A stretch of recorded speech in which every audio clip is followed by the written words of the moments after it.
গোমরা মুখে ইংল্যান্ড, হাসি মুখে আর্জেন্টিনা আর বীরের বেশে দেশে ফিরেছে ইউরো চ্যাম্পিয়ন স্পেন। তবে তার থেকেও বড় সুখবর, সুস্থ আছেন লিওনেল মেসি এবং তিনি সেটা নিজেই জানিয়েছেন এবং মাঠে ফিরতে একদম ব্যতিব্যস্ত রয়েছেন আর্জেন্টাইন সুপারস্টার। আমরা সব কিছু নিয়ে আলোচনা করব। ইউরো এবং কোপার সাতকাহন নিয়ে সাজানো আজকের আমাদের ক্লেমন বিয়েন্দা গ্যালারি। আপনাদের সবাইকে স্বাগত জানাচ্ছি। আমি জহির সাগর। আমার সাথে আজকে আলোচনার জন্য আছেন দুজন বাংলাদেশ জাতীয় দলের সাবেক ফুটবলার আব্দুল গাফফার এবং জাহিদ হাসান এমিলি। আপনাদের দুজনকে স্বাগত। ধন্যবাদ। দর্শক, আপনাদের নিয়ে আপনাদের জন্যই আমাদের এই ক্লেমন বিয়েন্দা গ্যালারি। চাইলে আপনারা যুক্ত হতে পারেন আমাদের প্রোগ্রামে, ফোন করতে পারেন স্ক্রিনে দেখানো নাম্বারে। আমরা শুরু করতে চাই আলোচনা। যেমনটা বলছিলাম, কোপা ইউরোর সাতকাহন দীর্ঘদিন শেষে ফুটবলের আসলে ফুটবলবিহীন একটা রাত পার করলাম আমরা। ওভারঅল এই কোপা ইউরো নিশ্চয়ই আপনি উপভোগ করেছেন। রাতে ইউরো, দিনে কোপা। ওভারঅল টুর্নামেন্টে কি বেস্ট দুটো টিমে কি চ্যাম্পিয়ন হয়েছে কিনা?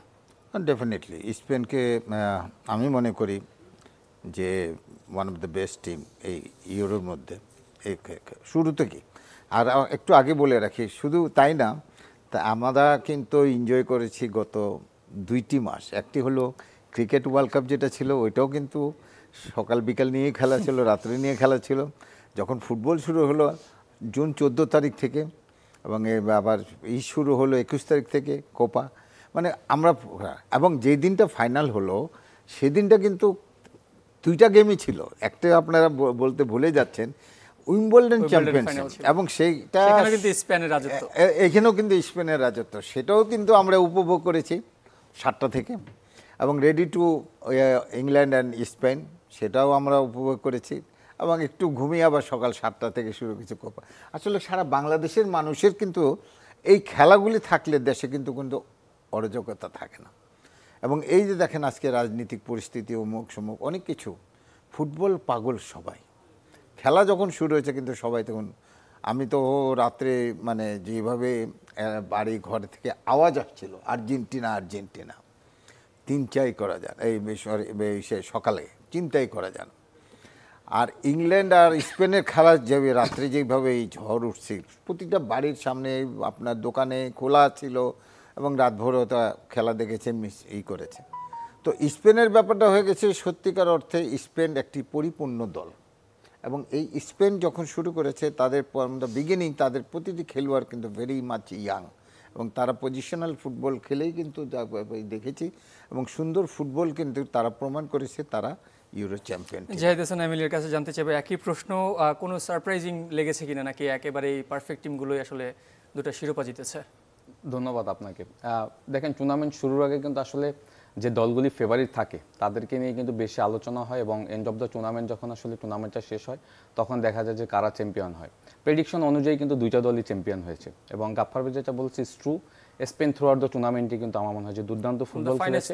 হ্যাঁ, তাদের আসলে ওই যে আছে না কিছু সময় যে লাক নিয়ে ফাইনাল আসলাম, দেন চ্যাম্পিয়ন, ওইটা তাদের দরকার হয়নি। লাক তো অবশ্যই কিছু কিছু জায়গায় পারফেক্ট ফুটবল খেলে। এবং যেটা আবারও বলি, গাফফার ভাই যেটা বলছে যে তাদের এই ইউরোতে যেটা সব থেকে বেশি প্রমাণ হয়েছে যে কিছু ইয়ং প্লেয়ার এবার নিজেকে এমনভাবে মেলে ধরেছে। অনেক সময় ইয়ং প্লেয়ারের হয় কি 2-1টা ম্যাচে ভালো খেলে, ক্লিক করে, but through out the tournament যদি দেখেন নিকো উইলিয়ামস, লেমিয়ান ইয়ামেল, তারপরে হলো আপনার দানি অলমো, এবং right back left back Cucurella, আপনার লেফট ব্যাক ডেনি কারভাল, এই বয়সে এসে যে এফোর্ট দিয়েছে। স্পেন একটা পরিপূর্ণ দল, সিনিয়র এবং ইয়ং এর সমন্বয় একটা দল।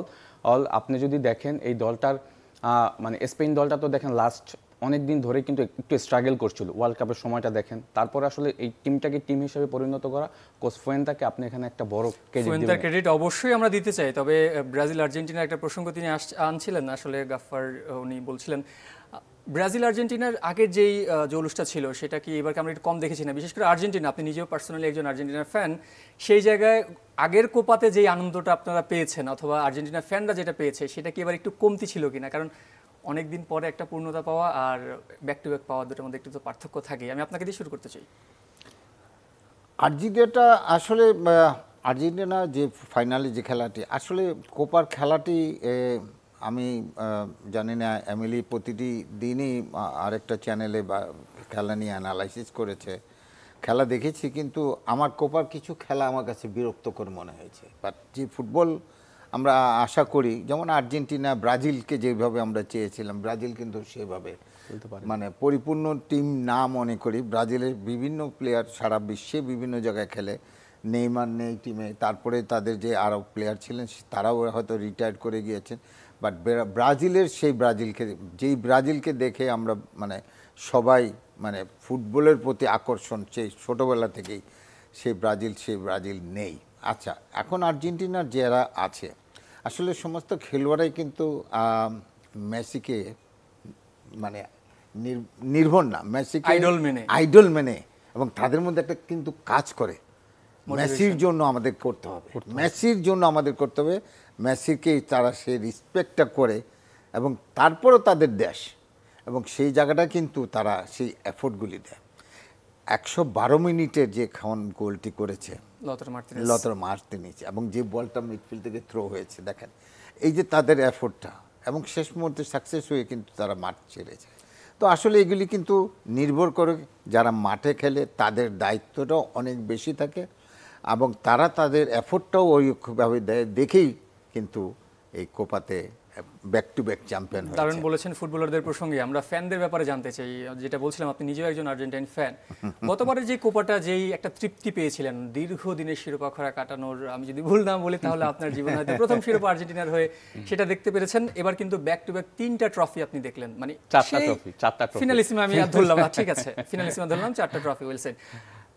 তৃপ্তিটা কি দিন দিন কমে আসছে কিনা, নাকি আসলে এনজয় করছেন আগের মতো, এত বেশি ট্রফি আসলে আপনাদের লাগে না? না, তৃপ্তি আরো বেড়ে যাচ্ছে আমার কাছে মনে হয়, কারণ তারা যেভাবে আসলে একটা পর একটা শিরোপা নিচ্ছে, এটা কিন্তু আর্জেন্টিনা ফ্যানদের জন্য আমার কাছে মনে হয় যে আরো তাদের উপরে মানে প্রেশার বলবো না, তাদের উপরে আমাদের আসলে কনফিডেন্ট লেভেলটা বেড়ে যাচ্ছে যে তারা নেক্সট যে 2026 ওয়ার্ল্ড কাপ আছে সেটাও তারা জিতবে।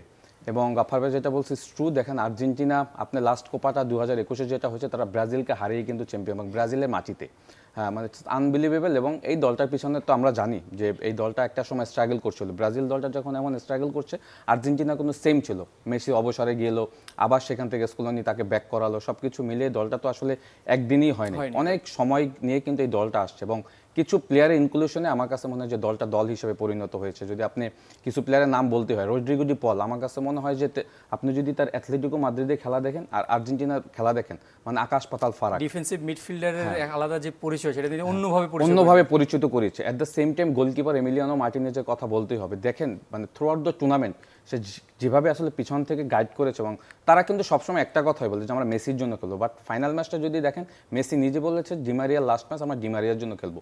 তাদের এই জিনিসগুলি কিন্তু মাঠে, হ্যাঁ বন্ডিংসটা কিন্তু মাঠে প্রপার তারা ইউজ করছে। এবং মেসি যখন মাঠ থেকে উঠে যায়, দেখেন সে যখন কান্না করছিল, কলম্বিয়ার সাপোর্টাররা পর্যন্ত তাকে রেসপেক্ট দেখাচ্ছে। সুতরাং ফুটবলটা তো আসলে অন্য লেভেলের জায়গা নিয়ে গিয়েছে লিওনেল মেসি।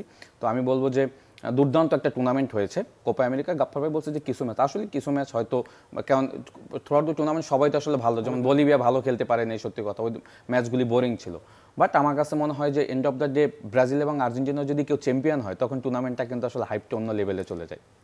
দিমারিয়ার কথা বলছিলেন, মেসির কথা বলছিলেন। আনফর্চুনেটলি দিমারিয়ার শেষ ম্যাচটা তিনি আর্জেন্টিনা জার্সিতে খেলে ফেলেছেন। দিমারিয়াকে ছাড়াই পরবর্তী ম্যাচে প্রথমবারের মতো নামবে, মানে আই মিন রিটায়ার্ডের পরে তিনি আর্জেন্টিনা নামবে। সেখানে আরও একজন থাকবেন না, নিকোলাস ওতামেন্দি। লিওনেল স্কালোনির দলের অবিচ্ছেদ্য দুজন ফুটবলারকে পাবেন না। মেসি আপাতত অবসর নিচ্ছে না, কিন্তু এই দুইজন গুরুত্বপূর্ণ ফুটবলার পরে যে নতুন জেনারেশনটা ইনক্লুড হবে, আর যদি আমি ধরেও নিই মেসি যখন থেকে আসলে অবসরে যাবেন, তখনকার আর্জেন্টিনা আসলে তাদের এই আধিপত্যটা ধরে রাখতে সামর্থ্য হবে কি আপনার কাছে মনে হয়? অবশ্যই। শুনেন, এইসব দেশের খেলোয়াড় দে আর ভেরি মাচ, এখন কে কোন সময় কি হয় মানে জ্বলে উঠবে এটা বলা ভীষণ মানে মুশকিল না, এটা বলা যায়। পরবর্তী যারা খেলতে আসবে, যদি আজকে বলি যে ইমালন, এই যে স্প্যানিশ প্লেয়ারটা যেটা রিয়াল মাদ্রিদে খেলে, হ্যাঁ, তো এই প্লেয়ারটার যে এফোর্ট আপনি দেখেছেন, কত বছর, মাত্র 17 বছর পার দিল, এবং সেই ছেলেটা কি দুর্দান্ত ফুটবল খেলেছে, এবং মেসি পর্যন্ত বলেছে নেক্সট। এবং এই যে আর্জেন্টিনা আরেক মেসি আসবে না, আরেক দি মারিয়া আসবে না, তাদের তো মানে খেলবার তৈরির কারখানাই আছে, তারা ওই লেভেলেই তো তারা প্লেয়ারদেরকে নিয়ে আসতেছে। তো আমার মনে হয় সেই জায়গাটা ঘাটতি হবে না, হয়তো আরও ভালো হতে পারে। বাট টিম ওয়ার্কটা যেটা ছিল ডি মারিয়া এবং মেসি, সেটা হয়তো অনেকটা দেখা না গেলেও সময় সময়ে সেটাকে তারা পরিপূর্ণতা নিয়ে আসতে পারবে আমি মনে করি। সেই জায়গাটা তারা আর্জেন্টিনা, ব্রাজিল, ইউরোপে যারা টিম আছে যে প্লেয়ার রিটায়ার্ড করেছেন তাদের জায়গায় সে পরিপূর্ণ খেলোয়াড়ই আসবে। ভেবেছিলাম মেসির প্রসঙ্গটা একটু পরে টানবো, কিন্তু সেই সুযোগটা আপনারা আমাকে দেননি। আমি তাহলে যে শুরুই করে দিয়েছেন, আমি আলোচনা করতে চাই মেসির ব্যাপারে। প্রথম কোপা, মেসির প্রথম কোপা জয়ের আগে একটা ডিবেট ছিল আসলে বার্সেলোনার জার্সিতে লিওনেল মেসি যতটা কিংবদন্তি ঠিক ততটা নয় আর্জেন্টিনার জার্সিতে। সে জায়গায় ব্যাক টু ব্যাক আপনার মতে 4টা ট্রফি জিতে ফেললো, তারপরে কি এই বিতর্ক থাকার আর কোনো সুযোগ আছে যে মেসি না Ronaldo who's the greatest footballer ever?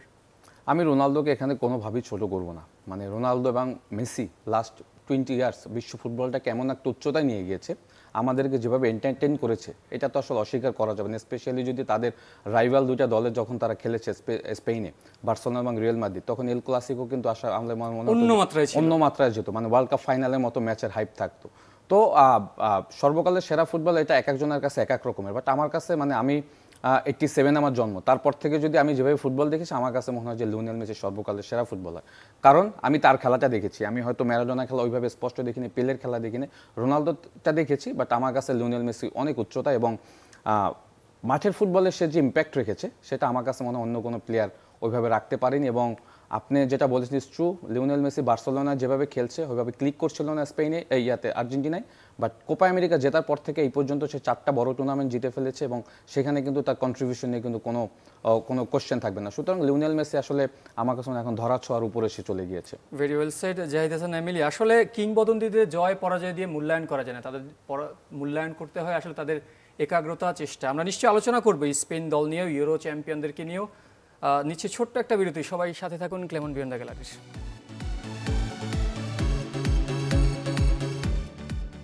ফিরলাম ক্লেমন বিয়ন্ড দ্য গ্যালারিতে। আমরা কথা বলছিলাম সদ্য শেষ হওয়া কোপা ও ইউরোর সাতকাহন নিয়ে। আপনাদের সাথে আছে আমি জহির সাগর, আমার সাথে আছেন জাতীয় দলের সাবেক দুই ফুটবলার আব্দুল গাফফার এবং জাহিদ হাসান এমিলে। আপনাদেরকে আরও একবার স্বাগত জানাচ্ছি। আমরা আলোচনায় আবারও যাবো, তবে তার আগে আমাদের সাথে যুক্ত হয়েছেন একজন দর্শক। আপনার নাম পরিচয় জানিয়ে প্রশ্ন কিংবা মতামত জানাতে পারেন। আসসালামু আলাইকুম। ওয়ালাইকুম সালাম। আমি রিপন রাজবাড়ী থেকে বলছিলাম। জি, শুনতে পাচ্ছি। আচ্ছা, আমার প্রশ্ন হচ্ছে, আমরা তো ইউরোপ এবং আমেরিকান দুইটা খেলাই দেখলাম এবং খেলা দুটো বেশ ভালোই লেগেছে সারা পৃথিবীতে যারা ছিল। আমার প্রশ্ন হচ্ছে, আমি দেশ দিয়ে দুটো কথা বলতে চাই। আমি 85, 86, 90 সালে আমি ঢাকা মাঠে গিয়ে খেলা দেখেছি এবং প্রচুর দর্শক দেখেছি, কিন্তু এখন সেই মানে প্লেয়ারও নেই এবং যাদের খেলা দেখে আমি উদ্যুক্ত হব এবং খেলা দেখতে যাবো, সেই মানে প্লেয়ার আমরা কেন পাচ্ছি না এবং কেন আমরা দর্শক হিসেবে ভুগছি? আবহানী, মোহাম্মদ শেখ রাসেল, জামা, বসুন্ধরা, এদের মতো বড় বড় টিম আছে, কিন্তু সেই মাপের তো আমরা প্লেয়ার কেন পাচ্ছি না? আমরা কবে পাবো সেই প্লেয়ার এবং আমরা কবে সেই আনন্দ করে আবার বাংলাদেশ ফুটবলটাকে দেখতে পাবো? অসংখ্য ধন্যবাদ। আপনার প্রশ্ন একেবারে ক্লিয়ার। আসলে 80-র দশকে, 90 দশকে ঢাকার ফুটবলে যেই উন্মাদনা অথবা যে একটা হই হইর ভাব ছিল, সবার মধ্যে একটা ফুটবল নিয়ে আমেজে গল্প হতো, একটা উত্তেজনা ছিল, সেটা এখন নেই। তারও আরেকটা প্রশ্ন হচ্ছে, আসলে লিওনেল মেসি দূরে থাক, আমরা লামিন ইয়ামালের মতো একজন ফুটবলার কি বাংলাদেশ প্রডিউস করতে পারবে কি না, অথবা কেন পারিনি এত বছরে? সংক্ষেপে আমরা মেইন আলোচনা যাব, একটা সম্পূরক আসলে দেখেন, এই যে প্লেয়ারটি তৈরি হয়েছে লিওনেল মেসিও কিন্তু তৈরি হয়েছে বার্সেলোনার এই একাডেমি থেকে। লামিনি যে এখন যে সুপারস্টার আমি মনে করি, হ্যাঁ, সেই লোকটি কিন্তু, সেই ছেলেটি কিন্তু আপনার ওই একাডেমি থেকেই কিন্তু বড় হয়েছে এবং সেই হতে হতে কিন্তু এখন সুপারস্টারের দিকে যাচ্ছে। আমাদের দেশে সেই ধরনের কোনো খেলোয়াড় তৈরি করার মতন, আমাদের যেটা ভদ্রলোক প্রশ্ন করেছেন 70, 80 দশকে, 90 দশকের খেলোয়াড়রা কিন্তু নিজেদেরকে নিজেদের জায়গা থেকেই কিন্তু তৈরি করেছে, পাড়া মহল্লা থেকে তৈরি করেছে নিজেদের। আজকের এমিলি বলেন, আজকে সম্রাট এমিলি বলেন, আমাদের মামুন বলেন, আমাদের পরবর্তী মুন্না বলেন, কায়সার বলেন, তারা কিন্তু সাব্বির বলেন, ম্যারাডোনা বলতো, এরা কিন্তু নিজেদেরকে পায়োনিয়ার লিগ থেকেই কিন্তু খেলে আজকে কিন্তু আমাদের প্রিমিয়ার লিগে খেলেছে। তো আমাদের যে টোটাল যে অবকাঠামো, সেখানে কিন্তু এই ধরনের একাডেমি ফুটবল ফ্রেন্ডলি না, এখন না। বিকেএসপি যেটা আছে, তারা নিজস্ব একটা গুন্ডিতে তারা সরকারিভাবে এটা অনুদান দিয়ে করে, কিন্তু এই ধরনের একাডেমি প্রতিটা ক্লাবের যদি আজকে আমাদের সেই আর্থিক অবস্থাও না, সব দিকেই চিন্তা করতে হলে আমরা সেই তুলনায় কোনো কিছু না। একটা স্পোর্টসে যে টাকা, যেই অবস্থান লাগে, যে মানে পরিপূর্ণতা লাগে, আজকে শুধু যদি বলেন বসুন্ধরা কিংস সেটাকে তৈরি করেছে, কিন্তু আজকে মোহামেডান স্পোর্টিং কত বছরের পুরনো ঐতিহ্যবাহী দল অনেকগুলি আছে। মোহামেডান স্পোর্টিংয়ের নিজস্ব কোনো খেলার মাঠ নেই, ক্লাব যেটা আছে এখানে আবনী ক্রিয়া চক্র থেকে আবনী ক্লাব লিমিটেড, তারাও কিন্তু এই ধরনের কোনো কিছু তৈরি করতে হয়। মাঝখানে লেফটেন্যান্ট শেখ জামাল একটা ক্লাব এবং পরিবেশ মাঠ তৈরি করেছে। এতটুকু দিয়ে তো হবে না, করতে হবে আমাকে সম্পূর্ণ। জাহিদ হাসান এমএলএ কিছু আসতে চাই, আসলে আমাদের সেই অবকাঠামো নেই নাকি সেই প্রতিভা নেই নাকি দুটোই নেই? দুইটাই আমাদের সবই আছে, বাট সেগুলি করা হয় না প্রপার। গাফফার ভাই যেটা বললো যে আমাদের ট্যালেন্টের কিন্তু অভাব নেই, বাট আপনি যে লেমিয়া নিয়ামেলের কথা বলছেন, একটা স্তর থেকে উঠাতে উঠাতে লামাসিয়া এই থেকে পর্যন্ত আনবেন। আপনাকে দেখতে হবে লামাসিয়া যেখান থেকে আসছে সেখানে কারা ট্রেনিং করাচ্ছে, সেখানে ফ্যাসিলিটিস কি। এখন আমি একটা একাডেমি করলাম, সেটা স্ট্যান্ডার্ড কি, সেখানে প্র্যাকটিস সেশন কারা করাচ্ছে, কি শেখাচ্ছে, এইটা হচ্ছে ইম্পর্টেন্ট। এখন আপনি ট্যালেন্টকে, হ্যাঁ সবকিছু সেখানে ইনভলভমেন্ট। এখন আপনার কথা আমি জাস্ট নামক অবস্থা একটা একাডেমি করলাম, সেটা কোনো মতে চলছে, ওখান থেকে তো কোয়ালিটি প্লেয়ার বের হবে না। আপনাকে সেই স্ট্যান্ডার্ড নিতে হবে, ইউরোপিয়ান স্ট্যান্ডার্ড। আমরা ফিরতে চাই আসলে আমাদের বিষয়ভিত্তিক আলোচনায়। এবার ইউরোজয়ী স্পেনের কথা না বললেই নয়, আসলে দুই লে ফুয়েন্তের এই স্পেনটা আরো কতদিন রাজত্ব করতে পারে? অনেকেই বলছেন যে আসলে এই টিমটাই আসলে আগামী ওয়ার্ল্ড কাপের ওয়ান অফ দ্য মানে ফাইনাস্ট ফেভারিট টিম। অবশ্যই 2026 ওয়ার্ল্ড কাপে তো আমি স্পষ্ট দেখতে পাচ্ছি যে আর্জেন্টিনার সাথে আপনার এই স্পেন দলটা সব থেকে বেশি ফেভারিট হিসাবে খেলবে। এই কারণে বললাম, আপনি যদি দলটা দেখেন, এখানে ম্যাক্সিমাম কিন্তু 22 ইয়ার্স, মানে 20 বছর, 22 বছর, 25 বছরের প্লেয়ারই কিন্তু বেশি। আলভারো মোরাতা, ডেনি কারভাহাল আর দুই একজন সিনিয়র প্লেয়ার। আপনি যদি সেন্টার ব্যাকে দেখেন, Normand, Laporte, they are very young. At the same time তাদের পেদ্রি গাভিও যোগ হবে, কিন্তু পেদ্রি গাভি যোগ হবে ডেফিনেটলি। এবং মিডফিল্ড জেনারেট যারা করছে, রড্রি, তারপরে ফেবিয়ান রুইচ, মানে দুর্দান্ত মিডফিল্ড। ডেনি অলমো, রড্রিকে ম্যান অফ দ্য টুর্নামেন্ট দিয়েছে, বাট আমার কাছে মনে হচ্ছে Dani Olmo man of the টুর্নামেন্টের দাবিদার। বাট দিয়েছে, রড্রিও ডেফিনেটলি অনেক কন্ট্রিবিউশন করেছে। বাট এই দলটা যদি দেখেন, একটা দল আসলে তখনই আসলে খুব স্ট্রং হয় যখন আপনার দল অনেক গোল করা প্লেয়ার থাকে। থ্রু আউট দ্য টুর্নামেন্ট 10 জন প্লেয়ার এই স্কোয়াডের গোল করেছে। It's unbelievable. মানে যে যখন একজনের উপর নির্ভর না, নাম্বার 9 প্রয়োজন নেই। ডেনি কারভাহাল আপনার রাইট ব্যাক থেকে সে এক ম্যাচে গোল করেছে। সুতরাং এত যখন ম্যাচ উইনিং প্লেয়ার এবং গোল স্কোরার থাকবে আপনার দলে, তখন তো এই দলটাকে আপনার সময় করতে, এবং যেটা ট্রু আপনি দেখেন, তারা স্পেনকে, জার্মানিকে হারিয়েছে, তারা ফ্রান্সকে হারিয়েছে। সুতরাং তারা তো আসলে এই মুহূর্তে আমার কাছে মনে হয় যে তারা মানে জানান দিচ্ছে 2026 ওয়ার্ল্ড কাপে তারা কতটা প্রিপেয়ার্ড। এবং আমার কাছে মনে হয় যে ওই সময়টা কিন্তু লেমিয়া নিয়ামেল, নিকো উইলিয়ামস, ডেনি অলমো আরো পরিপূর্ণ হবে। আমরা একেবারে অনুষ্ঠানের শেষ পর্যায়ে আছি, দুটো বিষয় না বললেই নয়। আগামী বছর যদি খুব অনিশ্চয়তা কিছু না হয়, তাহলে ফিনালিসিমা তৃতীয়বারের মতো হতে পারে, এবং সেটা যদি হয় আর্জেন্টিনা ভার্সেস স্পেন আরেকটা ম্যাচ দেখা যেতে পারে। আপনার প্রেডিকশন কি বলে যে এই আর্জেন্টিনা কি এই তারুণ্যের স্পেনকে আটকাতে পারবে কিনা যদি হয় ওই ম্যাচটা? এখন ডানে আছে আমার আর্জেন্টিনা, খুবই সংক্ষেপে করে আমরা একেবারে শেষ পর্যায়ে আমি স্পেনের সমর্থক না, বাট একটা খুব চমৎকার ম্যাচ হবে, চমৎকার ম্যাচ হবে। এখন নির্ভর করে মাঠে যে ম্যাচটাকে ধরে নিতে পারবে, সেই এখানে কোনো আগাম কিছু বলা যাবে না। আরেকটা বিষয় চলে আসছে, কোপা শেষ, ইউরো শেষ, চ্যাম্পিয়ন্স লিগ তো আগেই শেষ হয়েছে। একটা সমীকরণ দাঁড় করানো এখন সম্ভব যে কার হাতে উঠতে যাচ্ছে ব্যালন ডিয়ার। আপনার দৃষ্টিতে ব্যালন ডিয়ারের পাওয়ার যোগ্য দাবিদারকে? কারণ ভিনিসিয়াস চ্যাম্পিয়ন্স লিগ জিতেছেন, লা লিগা জিতেছেন, রদ্রি প্রিমিয়ার লিগ জিতেছেন, স্পেনের হয়ে ইউরো জিতেছেন, লিওনেল মেসি তো আছেনই। আসলে সব কিছু মিলে আপনার দৃষ্টিতে কে ফেভারিট? আপনি কিন্তু আরেকজন প্লেয়ারের নাম বলেন, আমি বলি না, সেটা হচ্ছে লাউতারো মার্টিনেজ। এই কারণে বললাম, দেখেন সে কিন্তু ব্যাক টু ব্যাক সিরিয়াতে কিন্তু সে গোল্ডেন বল জিতে নিয়েছে, সরি গোল্ডেন, তার মানে হাইয়েস্ট স্কোরের সে পুরস্কারটা জেতা, সেই টাইম সে কিন্তু এখানেও গোল্ডেন বল জিতেছে আপনার ইয়াতে, কোপা আমেরিকাতে। সুতরাং বড় বড় টুর্নামেন্টে কিন্তু তার রেকর্ড রয়েছে। সো লাউতারো, এবং ফাইনালে সে গোল করেছে, থ্রু আউট দ্য টুর্নামেন্ট সে 5 গোল। ছোট করে যদি সুতরাং আমি বলবো যে ভিনিসিয়াস জুনিয়র, তারপর হলো রড্রি রয়েছে এখানে, সাথে লাউতারো মার্টিনেজকে রাখতে হবে, লিওনেল মেসি তো রয়েছে। অসংখ্য ধন্যবাদ আপনাদের দুজনকে আমাদের সাথে যুক্ত হওয়ার জন্য। আসলে কার হাতে ব্যালন ডিয়ার উঠবে? এই কোপা আমেরিকায় ব্যবধান করে দিবে, নাকি ইউরো জয়ী কারো হাতে উঠবে, নাকি ভিনিসিয়াস জুনিয়রের কাছেই যাবে প্রথম ব্যালন ডিয়ার? সেই উত্তরের জন্য আমরা অপেক্ষায় থাকলাম। শেষ করবো আজকের ক্লেমন বিয়ন্ড দ্য গ্যালারি। সবাইকে সাথে থাকার জন্য ধন্যবাদ।